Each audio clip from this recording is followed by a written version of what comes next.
I was pleased to see President Trump's clarification today. The Russians did meddle in our election. That's the consensus, not just of the intelligence community, but it's the consensus here among our own intelligence committees, House and Senate, led by Republicans. I will say that Congress has pushed pretty hard against some of the Russian activity, not just the meddling, but the illegal annexation of Crimea, Russia's continued support of the Assad regime in Syria, which has caused so much pain and agony. We have passed historic sanctions around here on Russia. And should we look at additional sanctions? I'm certainly open to that, but it's not as if Congress has not acted. We've also provided, for the first time ever, lethal weapons to the Ukrainians to be able to push back on the eastern border of Ukraine. I pleaded with the Obama administration to provide such weapons, and they never did. And this administration has done so despite protestations from Russia. We just funded $350 million or so to protect our electoral security here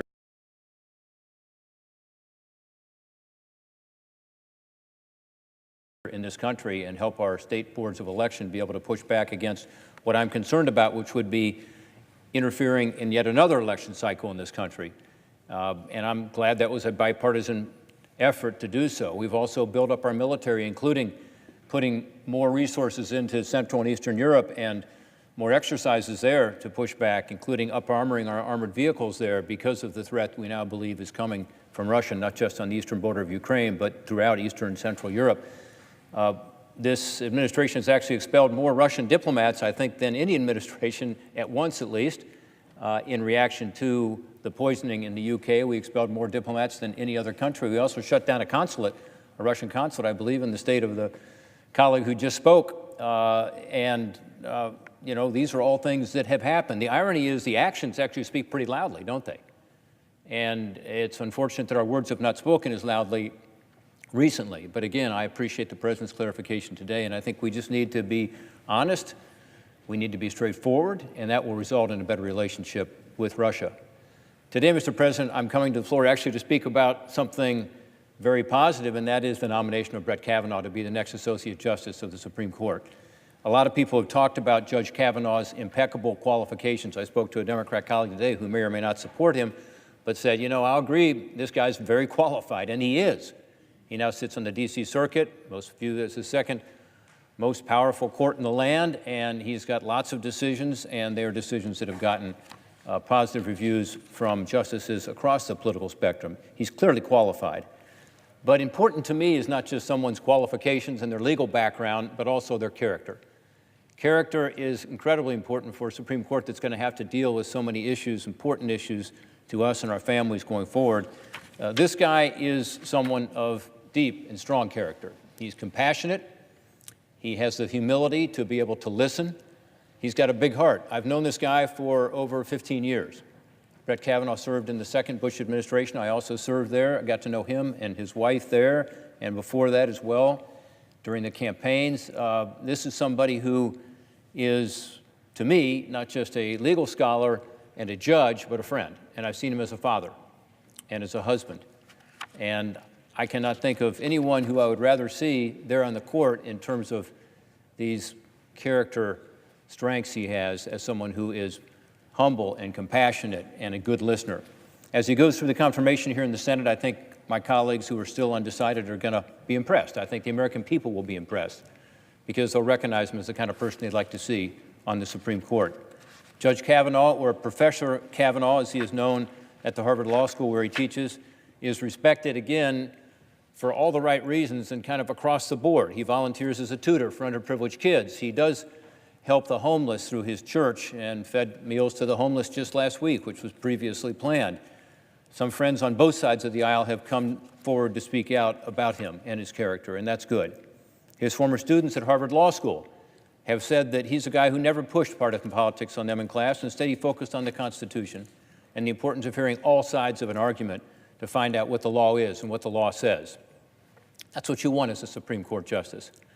Today, I want to mention some people who know Brett Kavanaugh by another name, and that's Coach K.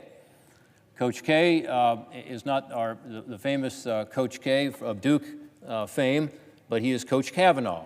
He teaches and coaches both his younger daughter's team and his older daughter's team.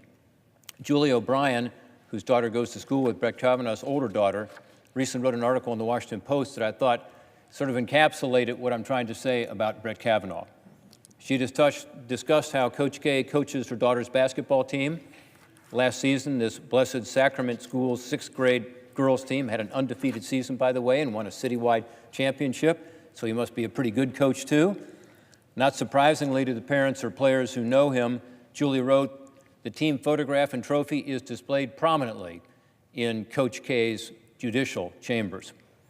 Along with coaching, Brett is known as the carpool dad, shuttling his daughters and their friends to and from practices and games and events. Mrs. O'Brien went on to mention another story that I think displays Brett's character well. She said a few years ago, her husband passed away, and with no one to accompany her daughter to the annual father-daughter dance, Brett Kavanaugh stepped up. That year, and every year since then, Brett has taken her daughter alongside his own daughter to the father-daughter dance. That's the kind of man Brett Kavanaugh is. He's thoughtful, he's caring, he does things because they're the right thing to do, as someone who cares about others and cares about his community. He has chosen to spend 25 of his last 28 years serving the American people in various jobs, most recently, of course, on the D.C. Circuit. He's the kind of person, again, you would want on the Supreme Court. He's got a judicial philosophy that's really pretty simple. He has proven time and time again that he's a judge who's going to apply the law fairly and impartially. He interprets the law and the Constitution based on their words and the historical context and meaning rather than trying to legislate from the bench. That's what most people are looking for. Speaking to the Notre Dame Law School in 2017, Judge Kavanaugh spoke of the legacy of Justice Antonin Scalia and what people should take away from his time as a Supreme Court justice. He stated, and I quote, "The judge's job is to interpret the law, not make the policy or make law. So read the words of the statute as written. Read the text of the Constitution as written, mindful of history and tradition.